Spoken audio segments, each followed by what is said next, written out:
Good morning, madam.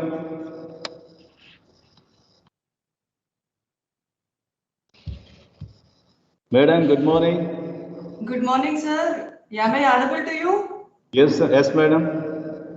Okay. I wish to share my PPT. Okay, madam. Good morning. Yeah.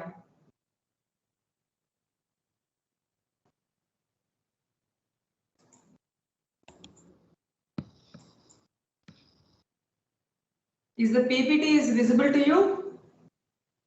Madam. Okay, Yes, madam. ma'am. Visible. So, shall we start the session? Just wait, madam. Okay. I'm going to.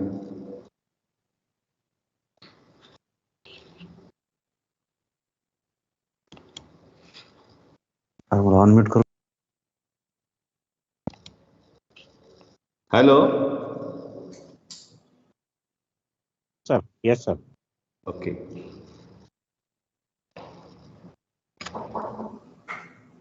Nathani, madam.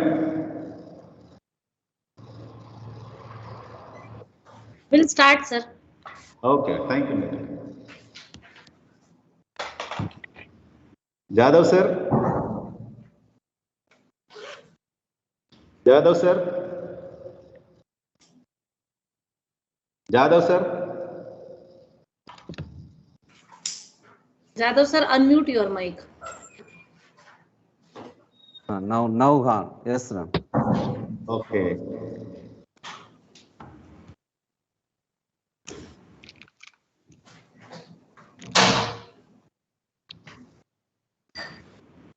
Esteemed chief guest, legal luminaries, laureates, laudable teachers, dear law learners, and my dear friends.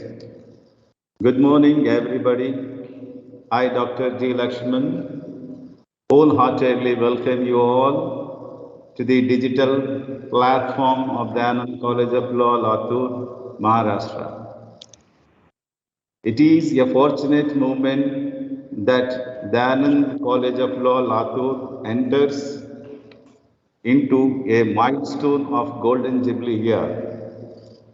Celebrations of the Golden Jubilee are being carried out by organizing seminars, conferences, etc. on various topics of law. It is significant to know that our nation is commemorating the 75th anniversary of Indians' independence under the banner of Azadi Ka Amrit Mahotsav. Under this initiative of the government's Azadi Ka Amrit Mahotsav, a national intellectual property awareness mission, NIPAM, was launched by the Government of India on 8/12/2001. The Pan-India ambitious mission aims to provide awareness on intellectual property law and its rights to 1 million students. It aims to inculcate a spirit of creativity and innovation to the students of higher education and ignite and inspire the students of our college to innovate and protect their creations. Emphasized the importance of the role of a strong IPR ecosystem in the advancement of a country and how IPR an important tool for the IP holders to become a job giver rather than job seeker. We got catch fire and motivation from National Intellectual Property Awareness Mission, NIPAM. Initiatives are being taken under the influence of a pan-India ambitious mission to make aware our students on IPR. Apart from this admission, the Anand College of Law is organizing national webinar entitled Pharmaceutical, Patent and Right to Health, a Developing Countries Perspective by the program coordinator, Dr. G. Lakshman, Faculty of Law, the Anand College of Law, Latur. It is the need of, however, to be aware of the above said area. There are number of issues in the light of pharmaceutical patents and public health.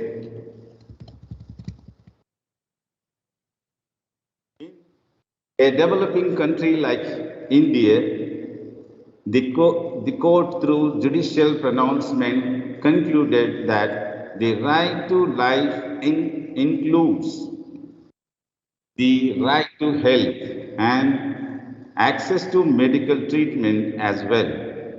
So while formulating patent legislation, the balance must be made between public health and economic interest of pharmaceutical industries. Further, it is pertinent to note that the maximum percentage of economy of the nation gets from the agriculture sector.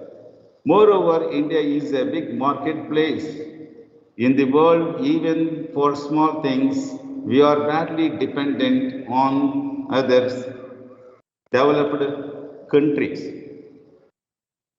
It reflects that India is comparatively an emotional country. It is noticeable that our country is still lagging in the area of intellectual properties. It is the dynamic challenge of the nation for competing and future survival of our nation in the global world. That is why our Prime Minister Narendra Modi has been encouraging the people of India like anything, and he made a slogan that making India by zero effect and zero defect. Our chief guest, Dr. P. Sri Sudha, Professor of Law, Damodaram Sanjeevaya National Law University, Visakhapatnam, Andhra Pradesh, who presides over the program. Professor P.S. Sudha, Madam, has talented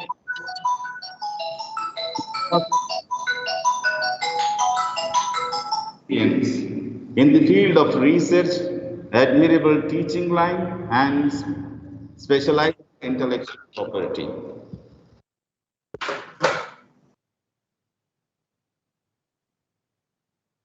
It is a fortunate occasion. Professor P.S. Sudha is with us, and Madam is going to enlighten the targeted area, which is red hot to know about hidden facts and issues. I hope that this national webinar certainly provides a sense of direction to mold the minds of everyone. I have confidence that it makes benefit entire law students. Professor P.S. Sudha, Madam, your presence makes us a great pleasure and eye-catching the program. Thank you, Madam. Now, to in-charge principal to welcome the chief guest. Thank you, sir. Am I audible? Yes, madam. Yes, thank you, sir. It is really a moment of pleasure to welcome our today's guest, Dr. P. Sri Sudha, Madam, from Visakhapatnam at this virtual platform. Madam, we are very glad to get an opportunity to hear you and to get your knowledge in this area. On behalf of our institution, on behalf of our society, the Anand Education Societies, the Anand College of Law, I convey my regards for consenting and delivering the lecture. I express my deepest sense of gratitude, Madam, for your time and efforts. your precious time from your busy schedule you have given to our students. Madam, we are truly delighted with your presence and hope that we will be having very great time with Madam and will be having the fruitful conference. Madam, if about college I want to tell, already sir has given the information that we have completed 50 years. This year we are celebrating Golden Jubilee. So I am our Dayanand I am very happy to tell that our Dayanand Education Society, it is one of the most reputed and pioneering education societies in this Marathwada region. It was established in 1961 and it has grown from strength to strength by establishing various colleges, science, commerce, arts, law, pharmacy, architecture, rendering the human services to the educational need of the youth. Our Dayanand College of Law, it is only the law college in Latur city affiliated to Swami Ramanand Tirth Marathwada University, Nanded, and it is a premier institution imparting legal education at graduate and postgraduate levels, having research center approved by the university. And madam, we always concentrate in providing quality education.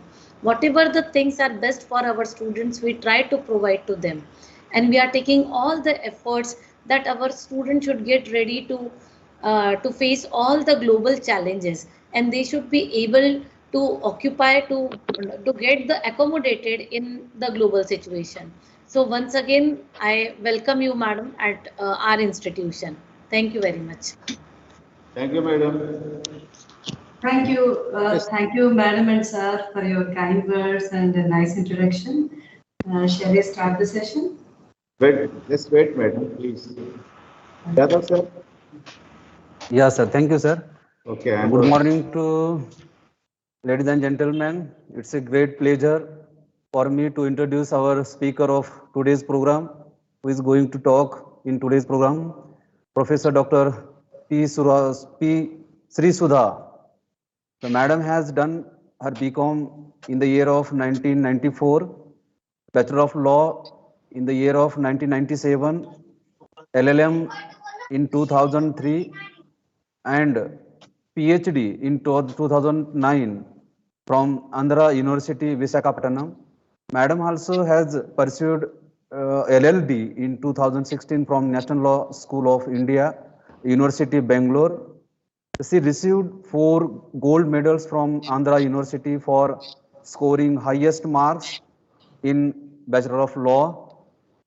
She began her career as a practicing advocate at Visakhapatnam, Baran, also represented cases before CEST 80 Bangalore.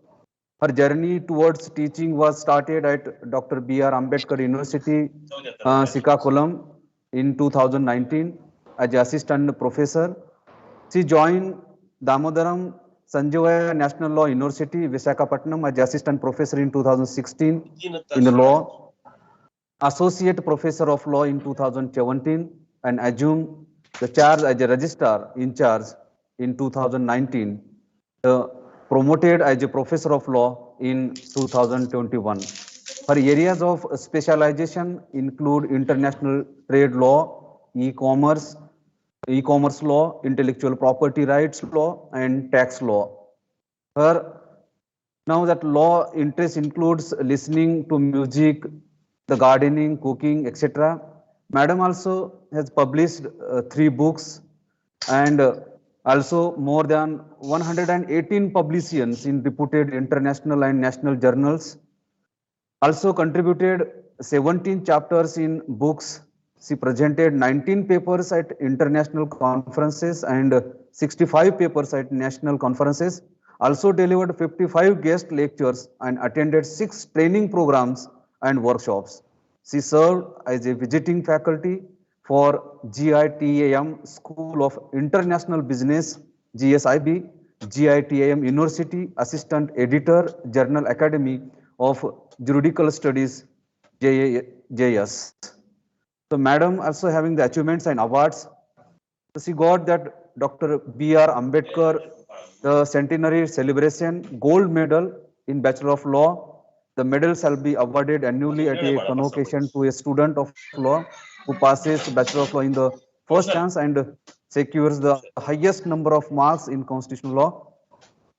Madam also secured that Srimati Jelela Tirumala Venkata Soramyana Guru Memorial Prize, Bachelor of Law, first in the aggregate with a pass in the first and second semester under Bachelor of Law at the first appearance in 1997. So Law College, the decennial celebration prize also got in the year of fourth year of Bachelor of Law, first in Constitutional Law under the third semester. At the same time, the madam also got the Mocherella Janaki Ramaya Memorial Prize for the Law of Banking, the highest number of marks in Law of Banking under Bachelor of Law, 5th and 6th semester. The madam also having the contribution in the research on IPRS, that is the intellectual property rights, and madam also that research made in the regulation of e-payment systems, that is the interface between traditional knowledge and human rights in realizing right to health and healthcare.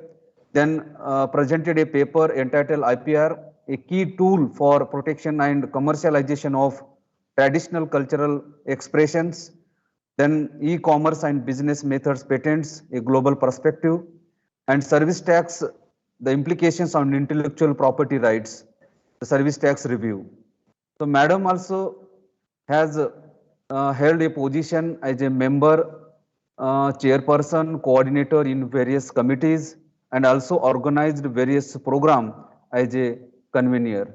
Thank you, ma'am. Thank you, ma'am, for a multifarious and dynamical personality. Thank you, sir. Over to Lakshman, sir.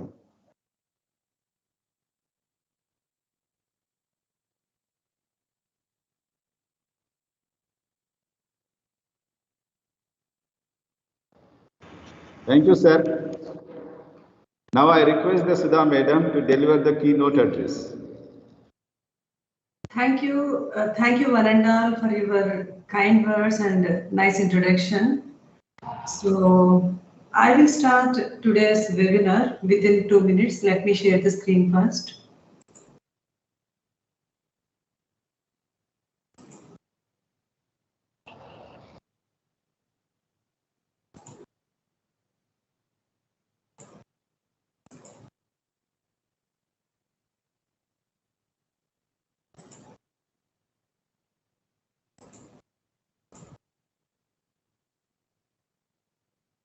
Sir, I think I am visible and audible to you, right? Yes, Yeah, madam. Yes, ma'am. Yes. So first of all, let me congratulate your Dayanand College on completion of your 50 years of journey. Being an academic organization, especially imparting quality legal education, is one of the most important tasks which is done by your organization. Hearty congratulations from my side for achieving this milestone in your journey towards imparting legal education and nurturing future advocates. And after this, one more important word was told by Sir in a way that today we are celebrating this Azadi Ka Amrit Mahotsav. So yeah, it is one of the most important milestone in our freedom struggle. But with regard to intellectual property rights, there is a very long journey we have to achieve. That is the reason why I have chosen the topic of in what way these pharmaceutical patents are responsible for the purpose of guaranteeing the right to health. So initially it is a human right, but by virtue of our judicial interpretations in India, we have recognized this right as a fundamental rights. And moreover, with regard to this patenting of essential drugs, we have a very, very rich jurisprudence. By virtue of our High Court judgments and Supreme Court of India's judgment, today we are in a position to provide accessible as well as affordable drugs to our own citizens. And moreover, today we have emerged as one of the largest exporters of generic drugs. So there are positives as well as few negative sides are there when we talk about the pharmaceutical patents. So before I continue my lecture, let me explain you the outline of today's presentation.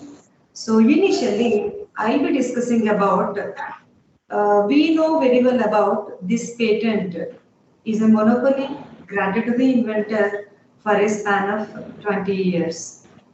So then why we are arguing for patent waiver recently, India along with 75 developing countries, we have submitted a resolution before WTO's General Assembly for the purpose of waiver of COVID-related drugs as well as equipments. So what are the various school of thoughts which are responsible for the purpose of providing these affordable medicines to poor and needy people? So those arguments will be explained by me, and the next one is that India has signed this WTO's agreement on trade-related aspects of intellectual property rights in the year 1995. It is a game changer with regard to recognition of pharmaceutical patents. Before 1995, we have a patent act that is popularly known as Indian Patent Act 1970. During those days, we used to recognize process patent, but from 2005 onwards, in 2005 we have amended our Indian patent law. From 2005 onwards, we have started issuing product patent.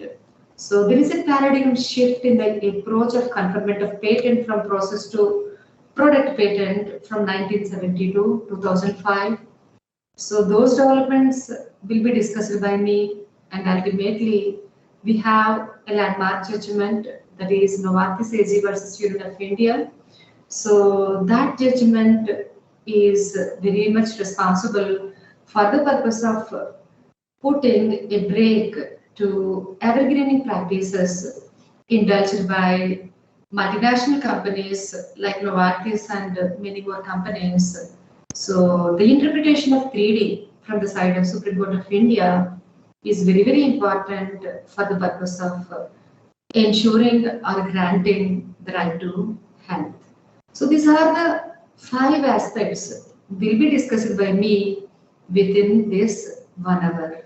So before I begin my talk with regard to why this right to health is an integral part of right to life defined under Article 21 of our Constitution, let me explain you the contribution of this patent law for the purpose of creation of a patent pools.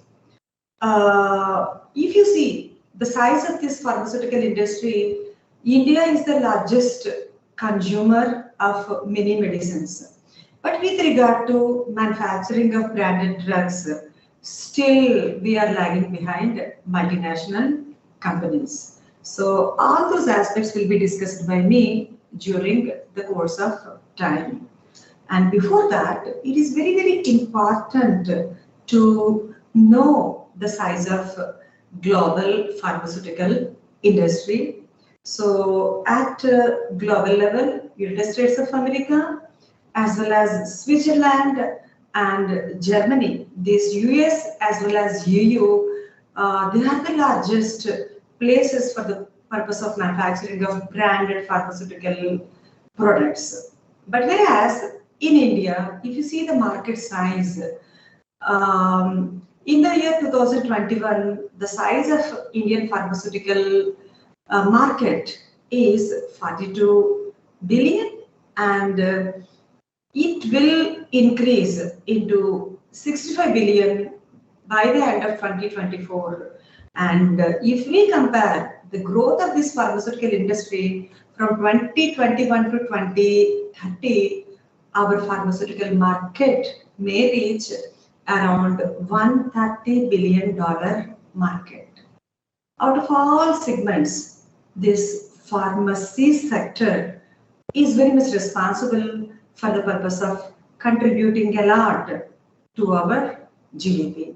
That's why it is very, very relevant to discuss about in what way this Indian Patent Act as well as this trade related aspects relating to intellectual property rights, the TRIPS agreement. So are they driving this pharmaceutical industry growth, or else any other measures are responsible for the purpose of achieving this spectacular growth of pharmaceutical industry? And moreover, this growth pattern is very much welcoming. We are exporting many medicines as well as we are earning this foreign currency. It is a positive sign. But on the other side of the coin, is our people are in a position to afford these medicines, then only we can give the true interpretation to the term the right to health.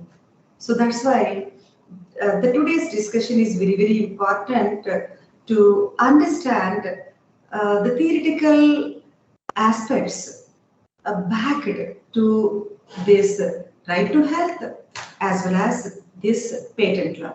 So is this patent law is very much responsible for the purpose of providing affordable as well as accessible medicines to poor and needy community which are there in a developing country like India. And moreover, it is very, very important to understand the evolution of our Indian pharmaceutical sector. So it is divided into 5 phases. If we examine the phase number 1, majority of the patents are owned by multinational companies. So before 1970, we have Patents and Designs Act was enacted by Britishers. So the basic objective of that legislation is to import the technology as well as the medicines which are produced at UK or other developed countries. But during phase 2, after getting independence only, we have enacted our own patent law 1970. During that time, anyhow, we cannot compete with the patents or product patent drugs, but why don't we encourage our own pharmaceutical industry by way of recognizing process patent? So there is a difference between process patent and product patent. If it is a product patent, by way of establishing a cutting-edge research and development facility in the respective organization, they will develop a active drug which is very much responsible for curing many diseases. But the process patent, by way of following the methodology or the molecules used by this product patent, maybe by virtue of reverse engineering, we will reinvent the thing which is already existed in the market. So in phase 2, the government of India has taken a decision in a way that being a developing country, we have to manufacture our own medicines. With that objective in mind, in phase 2, we have started recognizing these process patent. So that is the reason why less priced drugs we are in a position to manufacture in India. And after that, gradually and slowly, our companies have started collaborating with multinational companies, and we used to manufacture the bulk drugs. So today at Andhra Pradesh as well as Telangana, a number of bulk drug manufacturing companies are established, and by way of receiving these bulk drugs only, these Novartis kind of companies, they will manufacture active pharmaceutical ingredients. At phase 3 only, we have concentrated on infrastructure developments as well as started giving incentives for the purpose of promotion of pharmaceutical exports. So at phase 1 and phase 2, we used to import medicines, but from 1980 to 1995, when our generic drug industry has started manufacturing the drugs, instead of importing, we have started exporting the drugs for HIV and other kind of things. And after that, during phase 4, we have signed in this TRIPS agreement 1995, and by virtue of that, many pharmaceutical companies, they have started establishing their own subsidiaries, and they have started filing their own patents in India. And moreover, India has become a very big hub for the purpose of promotion of research and development with regard to pharmaceutical patents. After phase 4, this phase 5, we have started developing our own pharmaceutical generic as well as biologics also. This biologic invention is also very much responsible for the purpose of treating certain lifestyle diseases like diabetes as well as hypertension. So friends, likewise, these 4 phases are very much responsible for phenomenal transformation of our pharmaceutical industry from generic drug manufacturing to branded pharmaceutical products. Yes. PPT is not movement, madam. Is it not visible? It is visible. There is no movement. Stagnated. How about now? The first one is there, madam. First slide is there. How about now? I have altered the slide. Kindly look into the thing. So now I am sharing 5th slide, I think. Is it visible now? Is it visible? But there is no movements, madam.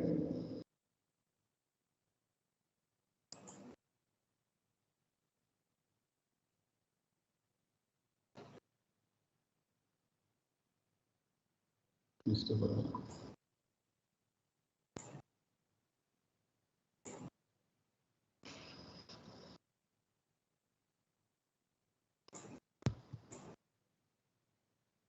How about now, sir? Okay, madam. Okay. Right. Thank you. Yeah.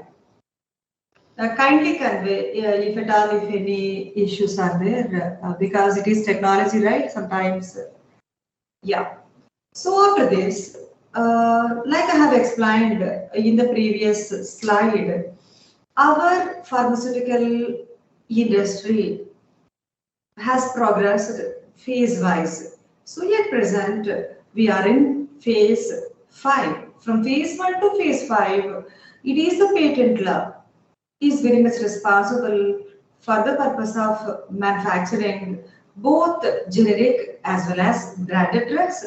Like I have explained before, the biologics are also very, very essential for the purpose of curing many diseases without any side effects. And after this, let me explain you what are the top pharmaceutical companies which are there in Asia as well as at global level. If we compare the position of India within Asia, so we are performing well. So around 12% market is occupied by us. But the majority of the market is occupied by US. Around 30% drugs will be manufactured by US, After US, 14% is the market share of this EU. So the target of Indian government, just now our colleague has rightly explained, with the help of Make in India, we wish to promote this domestic manufacturing of various pharmaceutical equipments as well as medicines in India.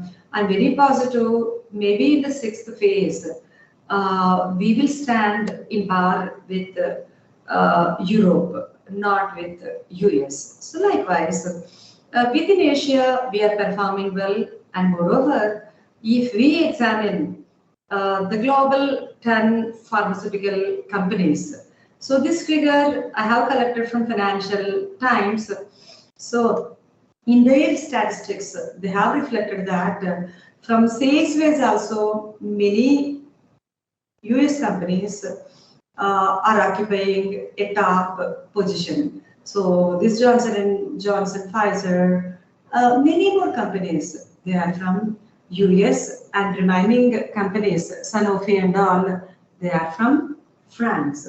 So you cannot find a single Indian pharmaceutical company at a global scale. So means there is a huge scope for the purpose of reaching global markets in connection with pharmaceutical drugs. So after explaining the size of pharmaceutical market, why should we focus about right to health when we discuss about the pharmaceutical patents? So if we read the preamble of Indian Patent Act, the objective of Indian Patent Act as well as TRIPS is to promote innovation as well as fulfilling the social goals which are fixed in international instruments like this ICSR as well as Universal Declaration of Human Rights.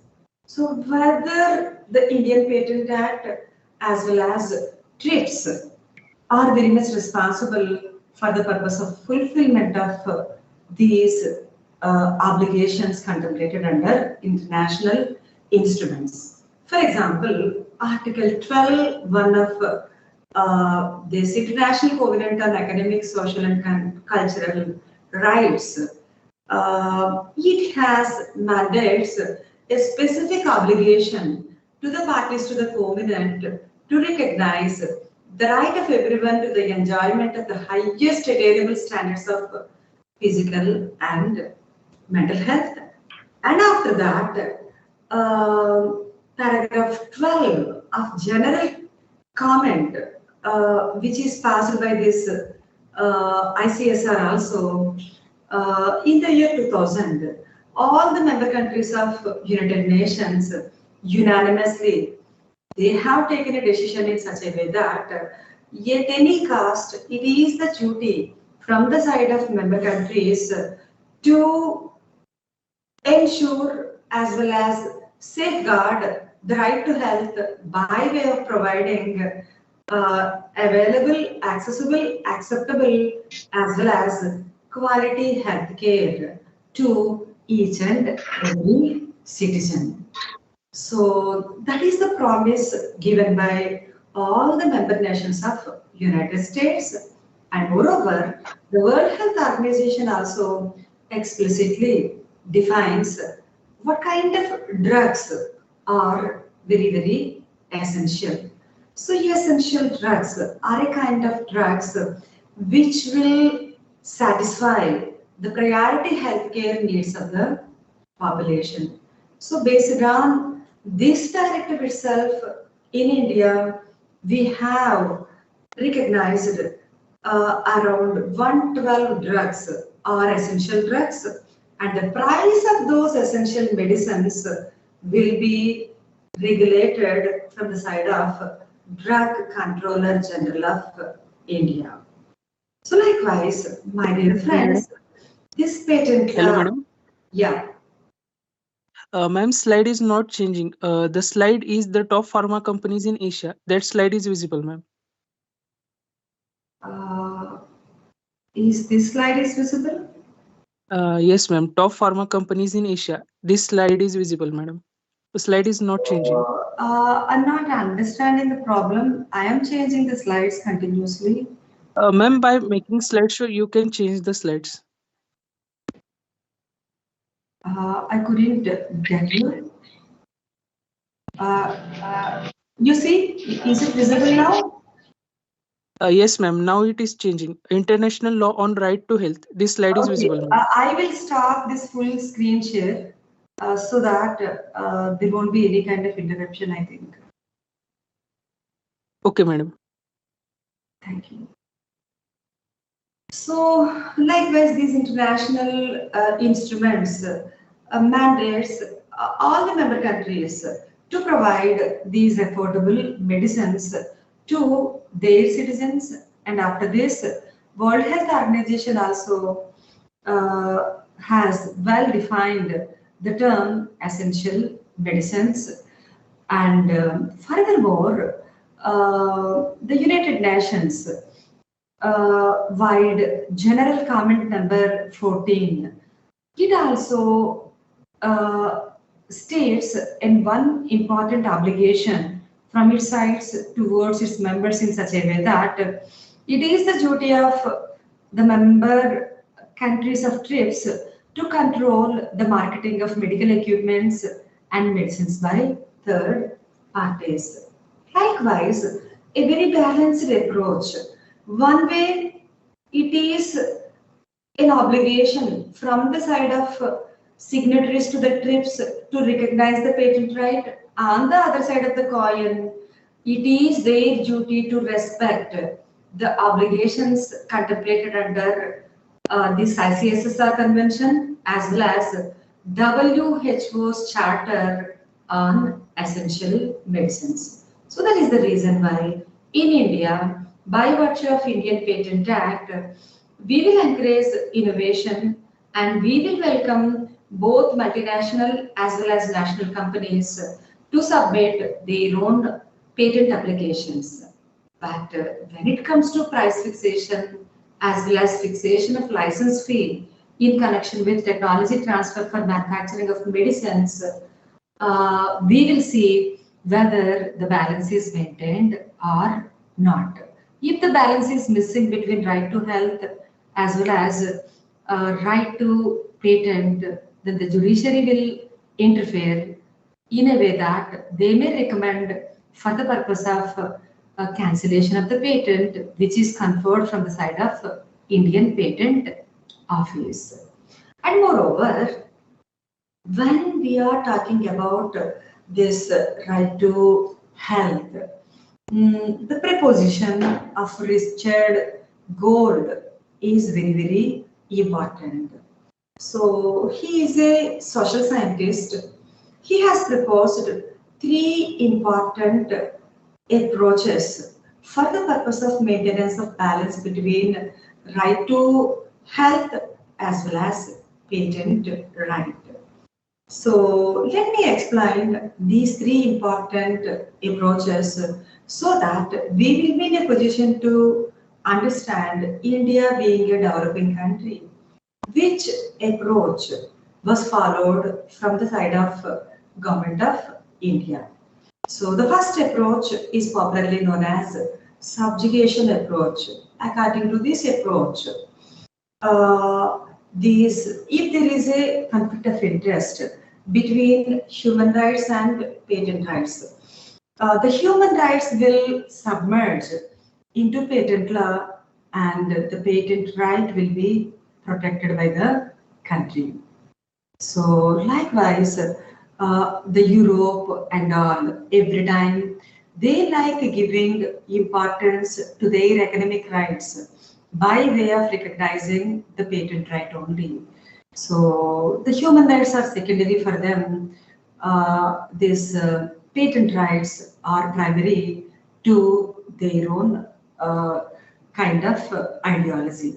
And the second approach is an integrated approach according to this approach, the patent right is an integral part of human rights. It is a very, very balanced approach. According to this integrated approach, it is the duty from the side of member country to give respect to right to health at the time of granting this monopoly to an individual or an entity. So, developing country like India, South Africa, Brazil, and many more jurisdictions, they will follow this integrated approach at the time of recognizing a patent right. And the third approach is coexistence approach. So, which explicitly talks about one important proposition, that is patent right as well as human rights. They are separate rights, both of them are independent rights. According to this approach, if the patent rights are not interfering with the human right, they can earn their own economic incentives by way of respecting the human right.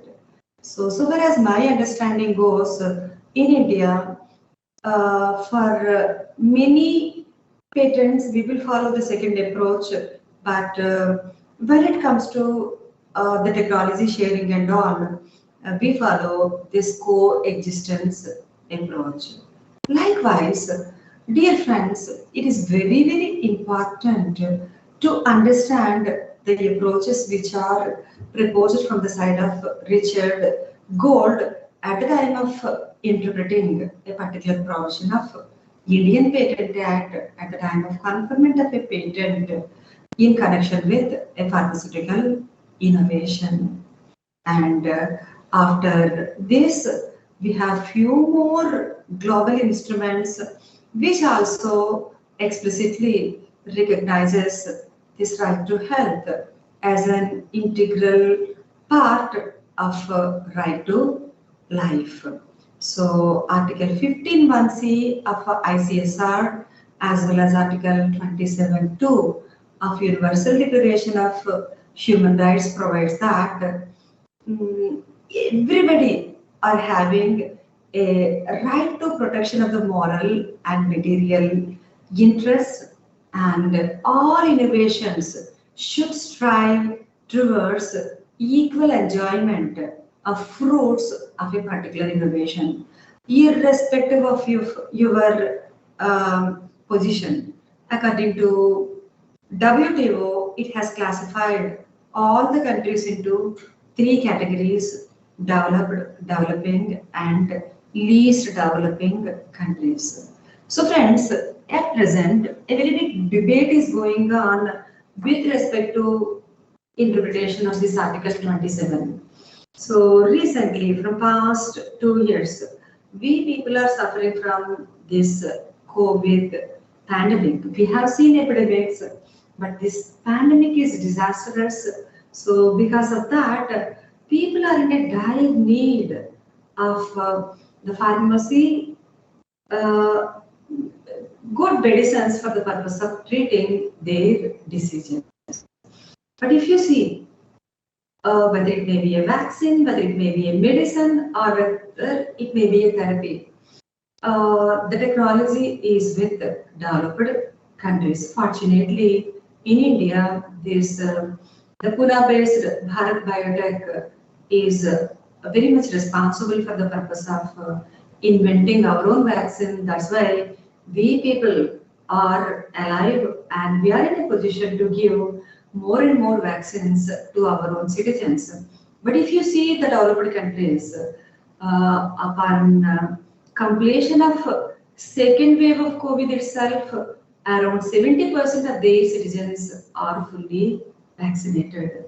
But today, in India, a meager percentage, around 30 to 40% of people are vaccinated. Still, many of people should get the vaccine, and many more people are not in a position to get a better treatment with regard to this kind of illness. So that's why this right to health is very, very important. So after discussing the provisions of these international instruments, Article 21 of our Indian Constitution also has explicitly recognized this right to health is a part and parcel of right to life. And after that, we have certain important provisions are there under Part 4 of our Constitution via Article 41, 47. So our Directive Principles of State Policy also talks about it is the duty of the state to provide a nutritious food as well as enhance the standards of living of individuals. Likewise, our government of India is also very, very particular about recognizing this right to health. And afterwards, we have a leading judgments wherein the Supreme Court of India has interpreted this Article 21 whenever there has been any shortage of essential drugs, or else if the state is not in a position to provide medical facilities to poor and downtrodden community, every time our courts are responding for the purpose of providing affordable medicines to our own citizens. So in Consumer Education and Research Center versus Union of India case, in this case, the Supreme Court of India has interpreted this Article 21 in a laudable way. The interpretation of the court is very, very important. According to this article, the court has opined that a right to live means a mere animal existence is incorrect. It is the duty of the state to give a quality health services to all its citizens. And moreover, when we talk about right to health, the medical care is also an integral part of this right to life. Otherwise, there is no distinction between the life of an animal as well as the life of a human being. And after that, one more important judgment, that is Paschim Banga Khet Samiti versus State of West Bengal. So in that case also, when the state government run hospitals, they fail to provide a decent health care to brain hemorrhage patients, the Supreme Court has interfered, and what they have said is you have to prioritize the treatment of these kinds of patients, then only the quality of life we can promise. So likewise, our Supreme Court of India has interpreted this right to health is an integral part to right to life. And after this, this Iyengar's committee report is also very much responsible for the purpose of modernization of our Indian Patent Act. And our former Prime Minister Indira Gandhi, when she is delivering a lecture before World Health Organization also, she has opined that the idea of better ordered world is one in which medical discoveries will be free of patents and there will be no profiteering of life and death. So her opinion before World Health Assembly is very, very important till date.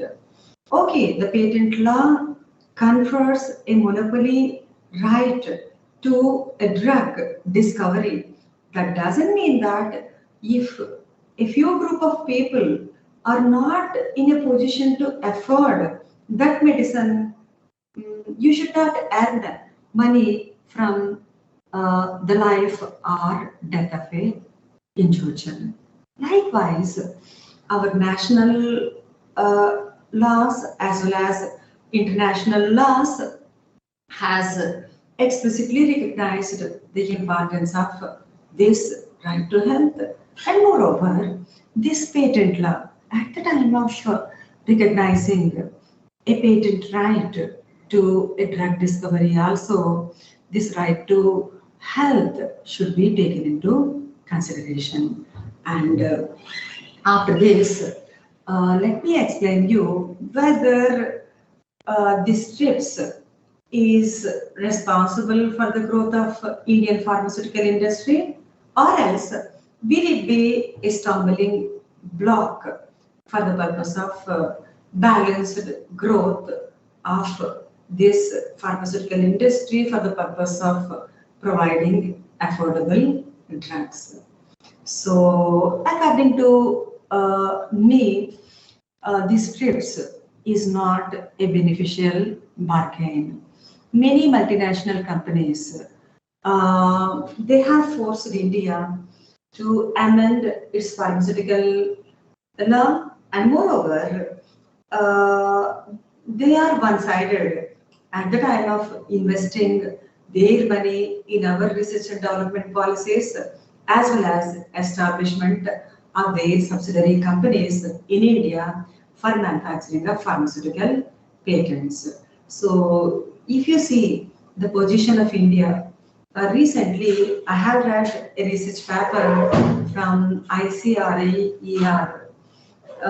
During their findings also, Mr. Sahai, he has opined that in India, many people on an average, they are spending 20% of their hard-earned money for their medical treatment, especially the middle class people are borrowing money from various avenues for the purpose of treating their own family members. But whereas you can find a stark difference at developed countries like US as well as Europe, there the state will provide this medical facilities.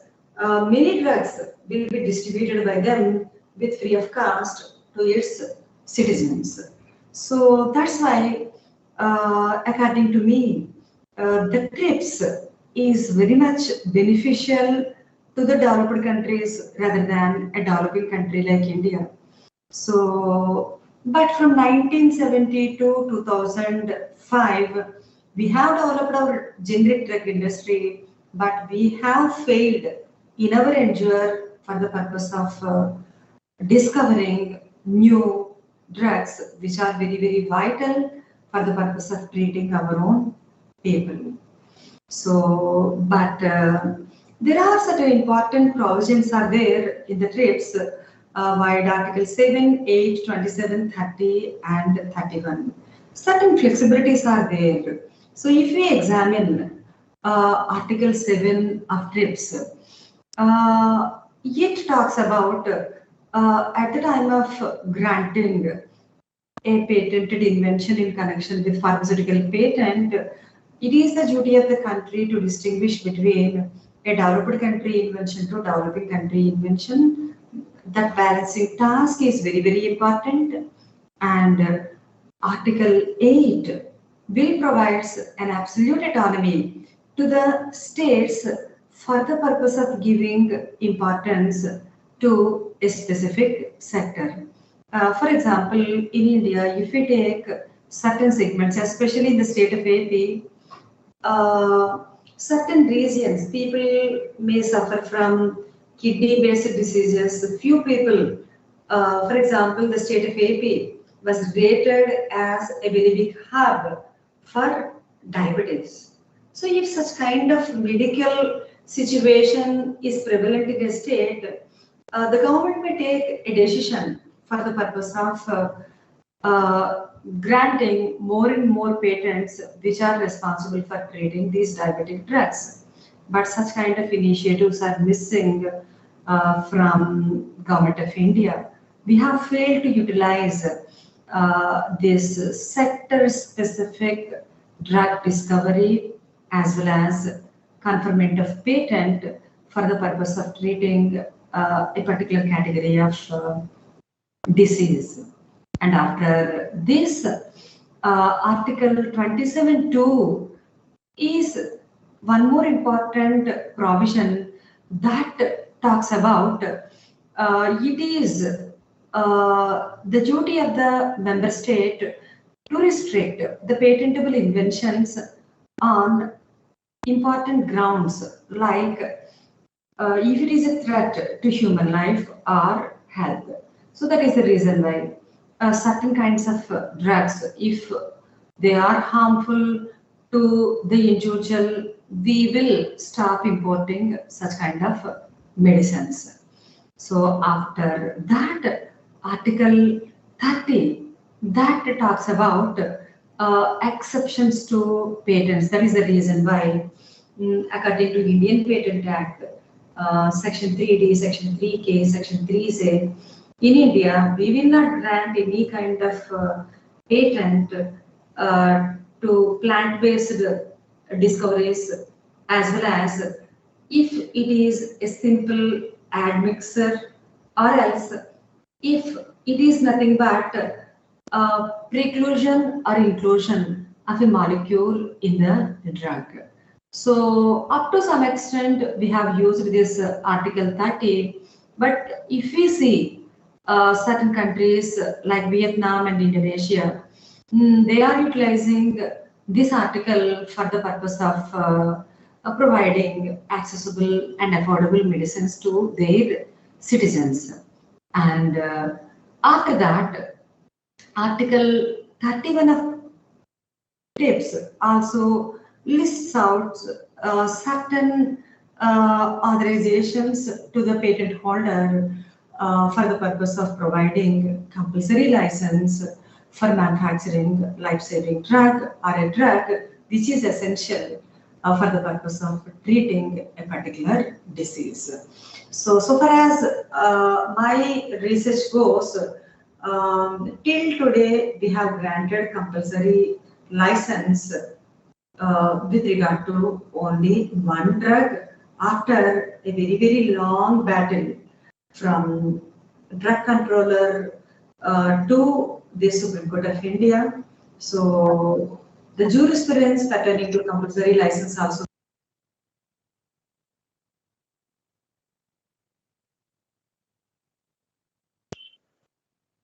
Madam, your mic is muted, madam.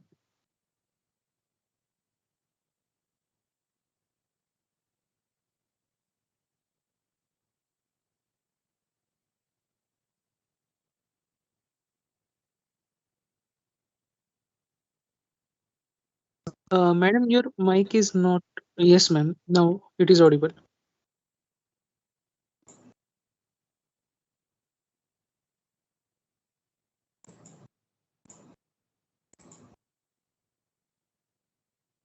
So how about now? Yes, ma'am. Slide is visible and your voice is audible, madam. Thank you. So friends, after explaining the importance of right to health, which is mentioned in international as well as national statutory regimes, and after that, the flexibilities which are there in the TRIPS, in a very judicious way, we have utilized the flexibilities as well as exemptions which are mentioned under TRIPS. So after this, sir, I think I have 15 minutes time, right? How much time I have?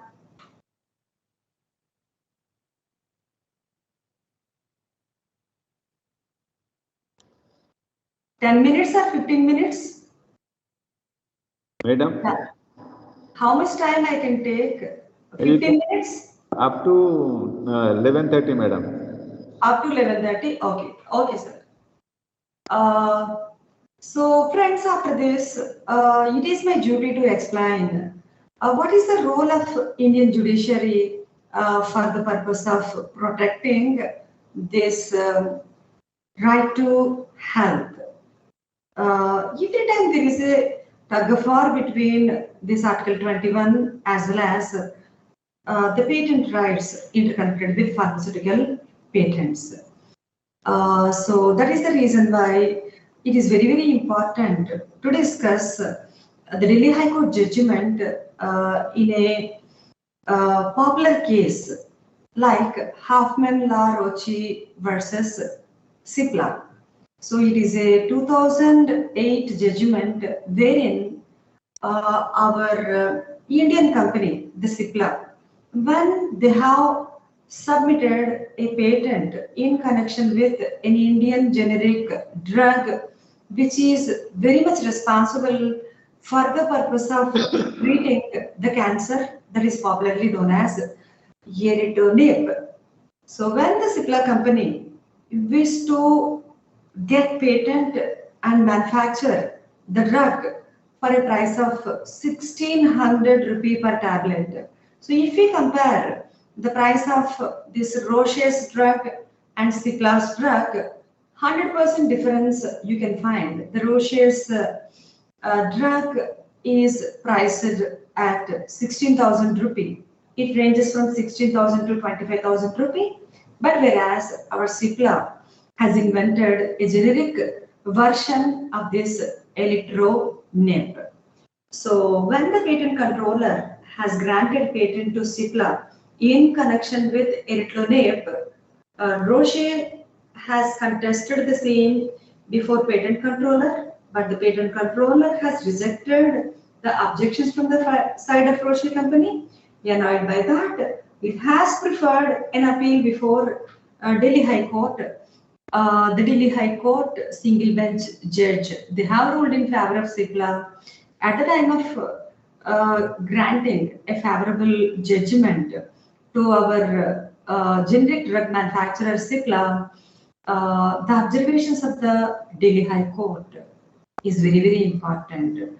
In a very balanced way, the court has expressed its reasoning for the purpose of rejecting the injunction petition submitted from the side of this Roche company.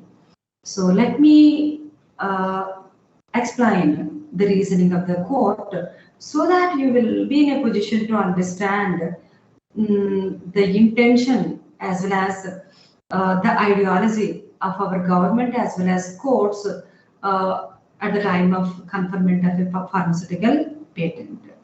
So yeah, let me read the findings of the court. So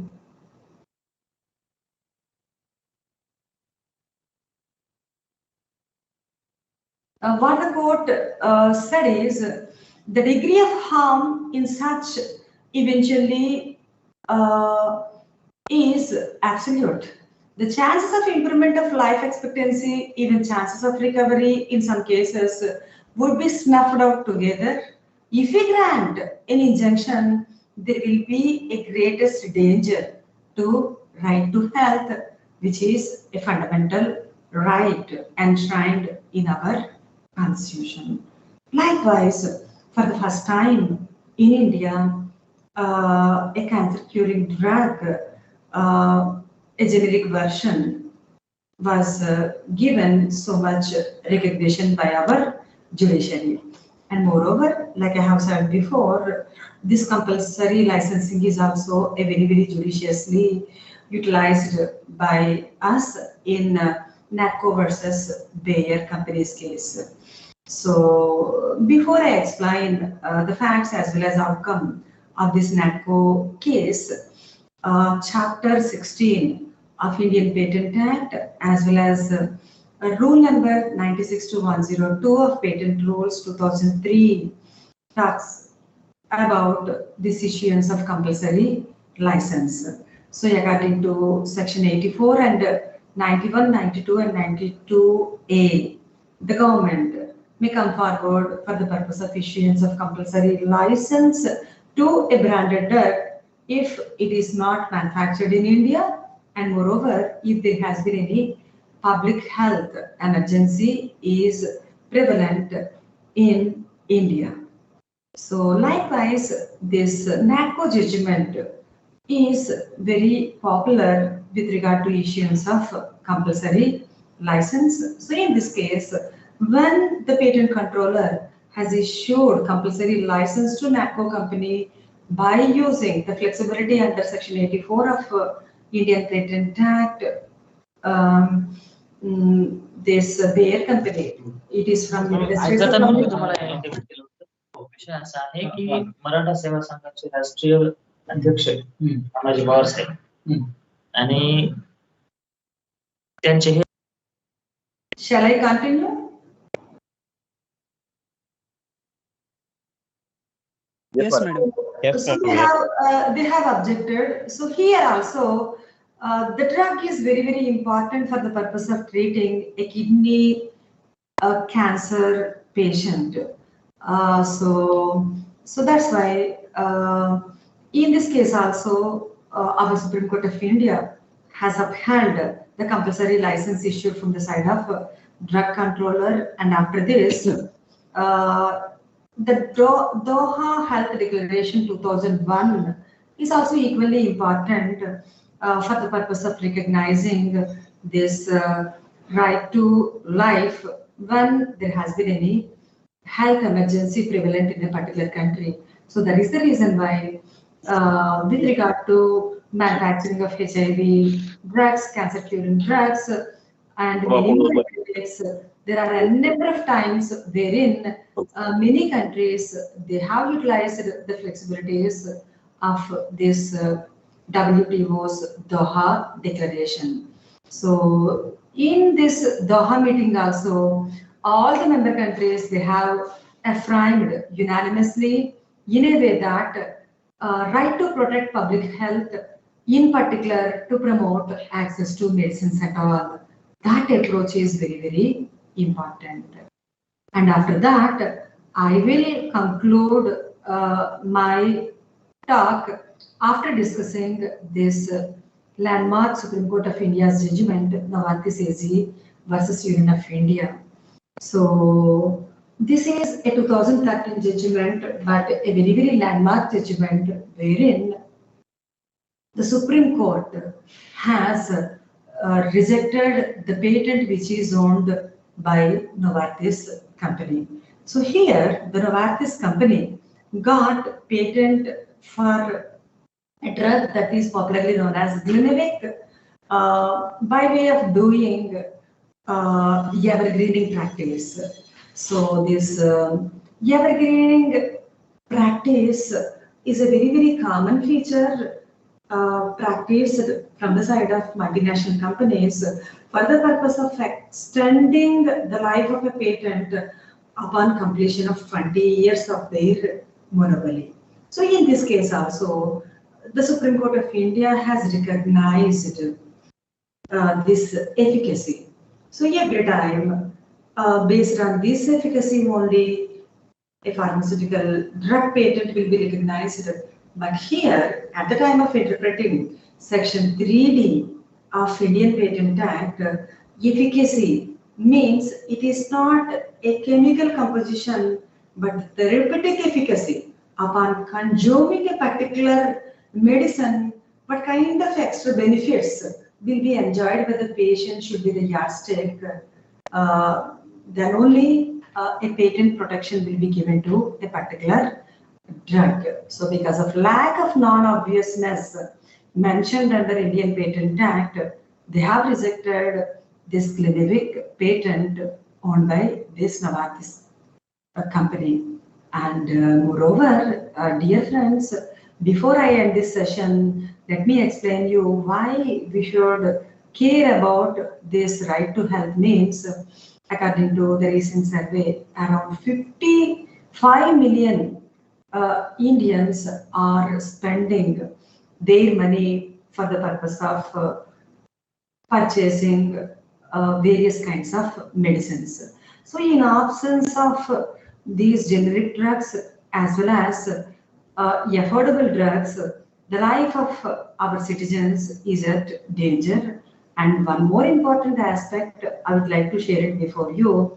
Recently, the Supreme Court of India has issued a direction to Government of India in such a way that at the time of prescribing medicines also, it is the duty from the side of a registered medical practitioner to talk about there is no difference between generic drug and branded drug. Both are equal. It is the choice of the customer either to go for branded drug or a generic drug. So when it comes to therapeutic efficacy, both drugs are equal.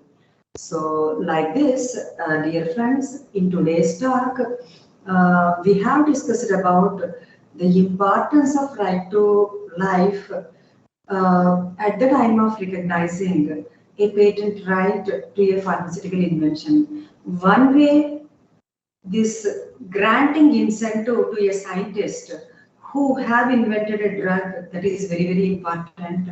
On the other side of the coin, whether the said drug is affordable or accessible to a large number of citizens. That in absence of that balance, the companies will enrich themselves by way of earning profit from our own citizens. On the other side of the coin, we are subjected to indebtedness. That's why a balanced approach is very, very essential at the time of recognizing a pharmaceutical patent. So with this, I will end this session. So if you have any questions or issues, feel free to interact. Now the floor is open for discussion.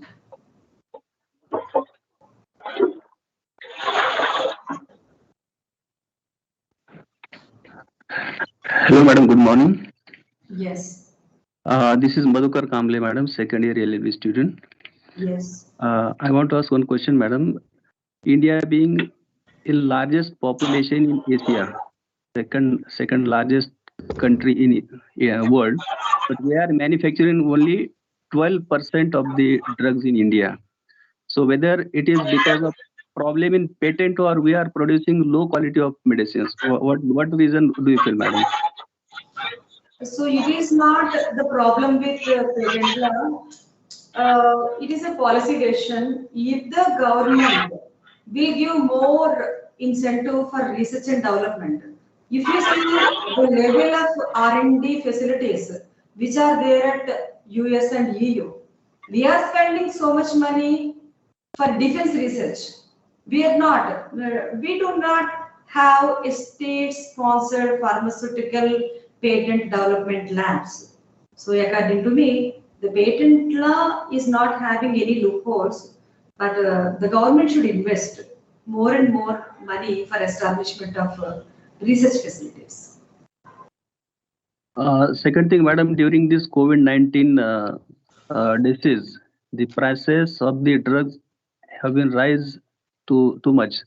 So whether who is responsible? Whether state is responsible for this problem rise, because as considering the health of the community, it's very important to protect the health. But if the prices are raised, then a poor person cannot afford the medicines.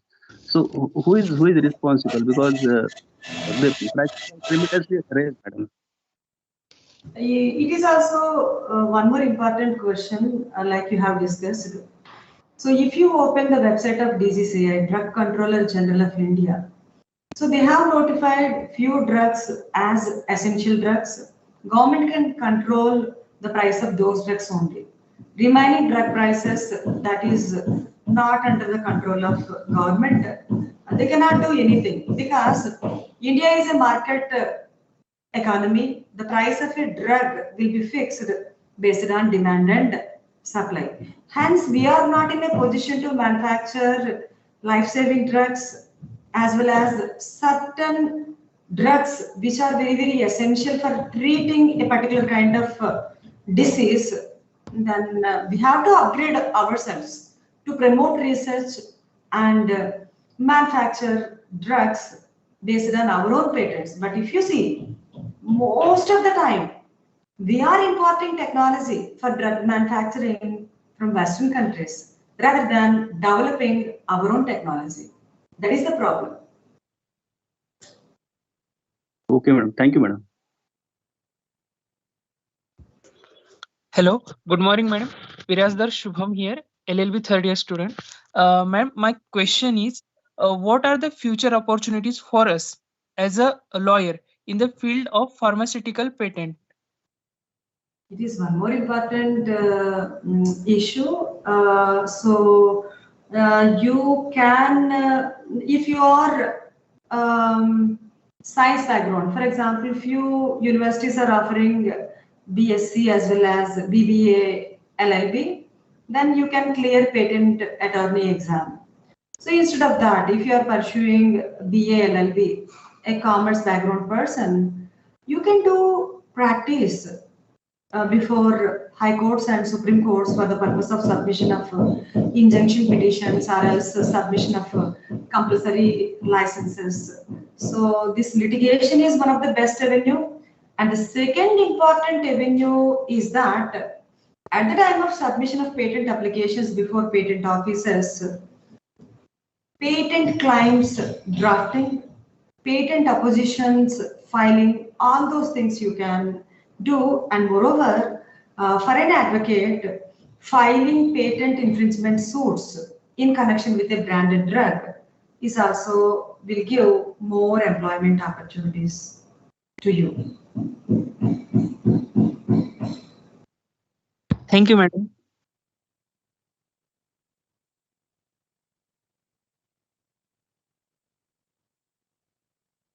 Anybody is there? Hello.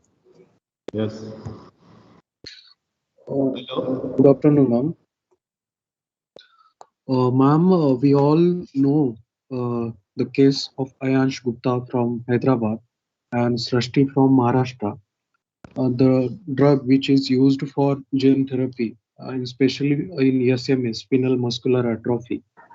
And the drug, the cost of this drug, which was very high, that is 16 crore.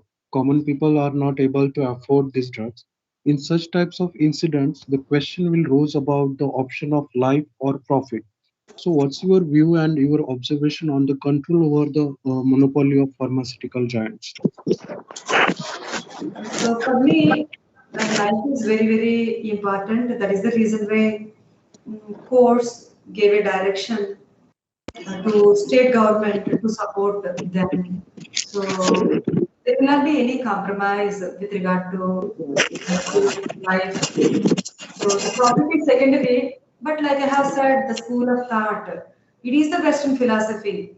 If you see this IPR is the creation of the Western countries in India. It is a knowledge sharing ideology rather than compressing it against a particular capsule. So hence you have raised this issue. In India, amicus curiae briefs, you might have heard something about when these kind of issues are adjudicated before courts also at US and EU. Many professors, NGOs, they will join their hands by way of submitting their own petitions in such a way that it is high time to give support to affordable drugs. But unfortunately, so far as my knowledge goes, late Shamnath Bashir, he's a person, he has submitted a number of amicus curiae briefs when this kind of NATCO case and Bayer case kind of important judicial pronouncements are before them. He submitted his own opinion in a way that there shall not be any kind of compromise when it comes to right to life. If we raise our voice like that, I'm very, very sure without our market, the pharmaceutical companies, they cannot grow. So that's why they may sponsor this money by way of using these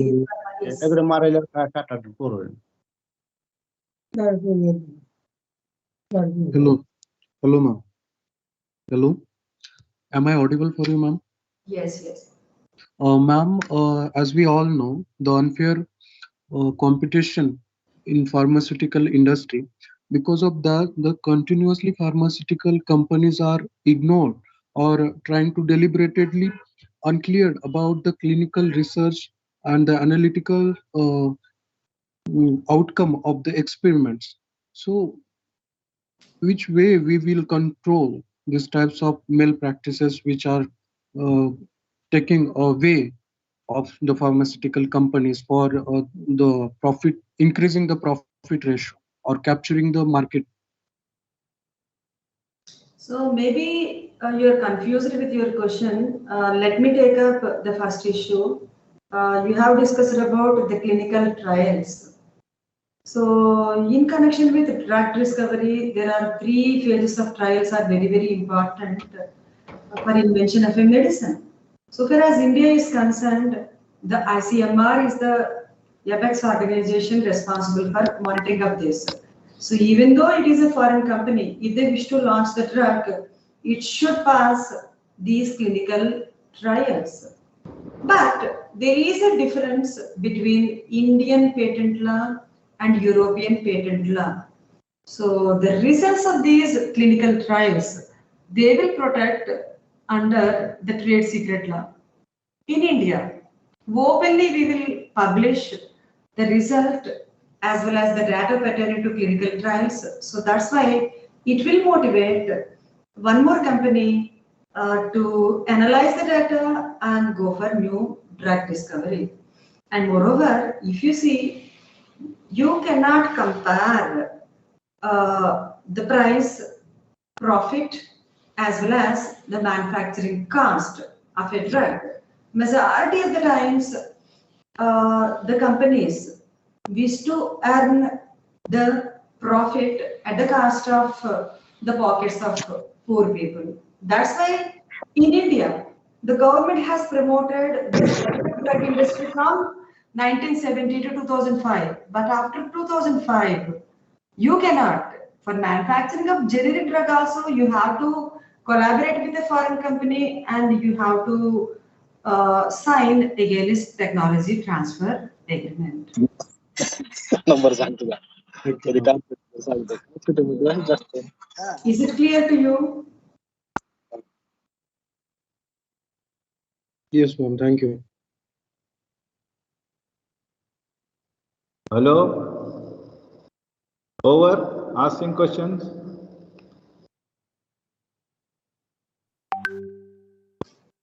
Okay, madam. Yes, sir. Okay, just. Thank you, sir. Shall I leave? No, wait, madam. Few minutes.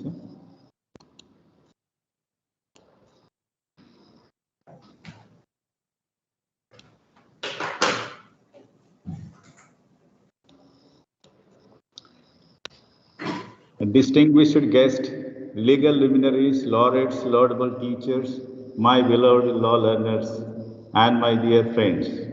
I, Dr. G. Lakshman, Faculty of Law, Anand College of Law.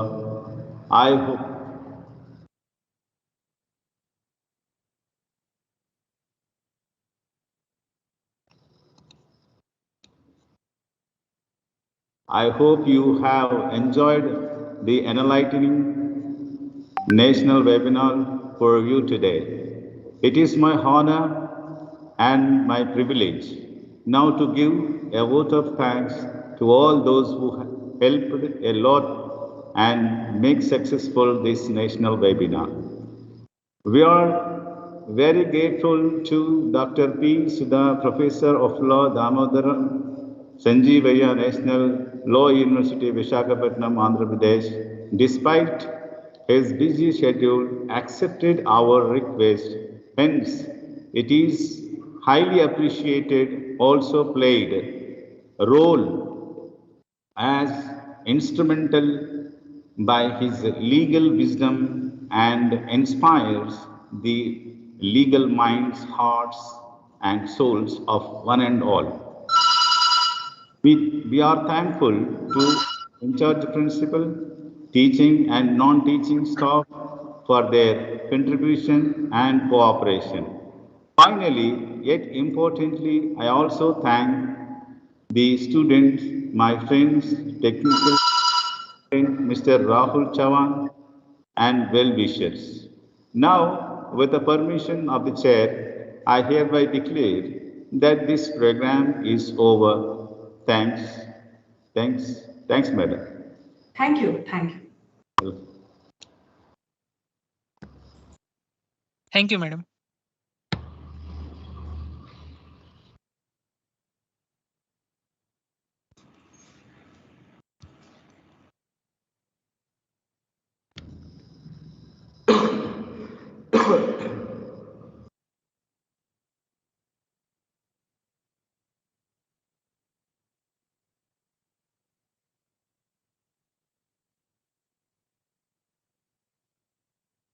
Students, you can leave.